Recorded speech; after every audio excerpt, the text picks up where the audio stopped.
cash kesa gilas? Paano kung sabihin ko sa inyong may mga PBA players na humihingi ng sobrang laking talent fee kapalit ng paglalaro para sa Gilas Pilipinas?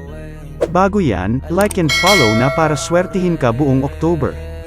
Maraming mga Pinoy players ang gustong lumero bilang bahagi ng Gilas dahil sa pagmamahal nila sa bansa.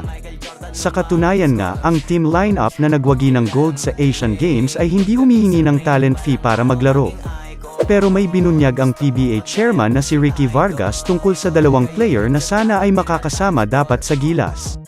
He will play as long as you pay him. Nang makausap nga raw nila ang mga players ay humihingi ang mga ito ng napakalaking halaga kapalit ng paglalaro para sa bansa. Sa sobrang laki nga raw ng hinihinging talent fee nito ay talagang malulugi ang buong team. Kaya naman kahit ang Gilas manager na si Al Frances Chua ay binakya ang dalawang pabebeng PBA star at di na sila sinama sa team.